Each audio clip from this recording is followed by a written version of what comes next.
বলছে আমার বিয়েতে বিদেশের সই করেছে ও। আমার সেদিনকেও বেলপাড়িতে আমরা শুট করতে গেছিলাম একটা ছবিতে।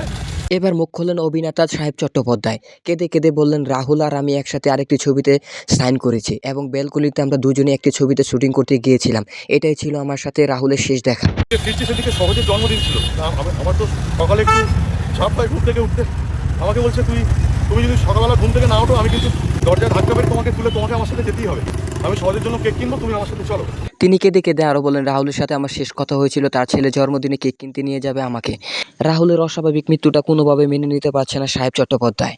তিনি বললেন, রাহুল ছিলেন একজন নিখুঁত এবং খাঁটি একজন অভিনেতা। তিনি টলিউডগঞ্জে আরও ভালো ভালো কিছু ছবি উপহার দিতে পারত। তার এই অস্বাভাবিক মৃত্যুতে আমরা সকলে শোকাহত। Great soul and great artist. ওর কোনো ওর মানে আমি জানি না আর বাকি কী কোথায় কী হচ্ছে না। আমি এটুকু বলতে পারি যে মানে দিস ইজ মাই পার্সোনাল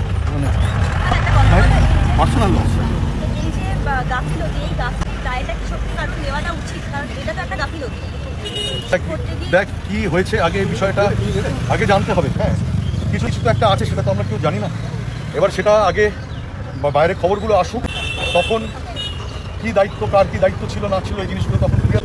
মানে এটা না জেনে শুনে দুপুরে একটা মন্তব্য করবো, সেটা নিয়ে আবার কী হবে। এখন তো কী হয়ে যাচ্ছে, মানে কিছু বললেও তখন বলবে যে এটা বলছে ওটা বলছে। সুতরাং আমার মনে হয় যে আগে পুরো বিষয়টা আমরা জানি। কারণ আমি এখন শুনছি যে ময়নাতদন্ত কোর্টে নাকি বলছে 1 ঘন্টা বালির মধ্যে বালিশে খেয়েছে তবে হাত ফুলেছে। তো সেটা তো আমি তো বুঝতে পারছি না মানে কী হয়েছে, আমি সত্যি বুঝতে পারছি না। আমি নিজেও খুব কনফিউজ হয়ে আছি। আমিও তো সংগ্রহ করার চেষ্টা করছি বিভিন্ন জায়গা থেকে তথ্যগুলো পেলে, তখন I think we can come to some conclusions.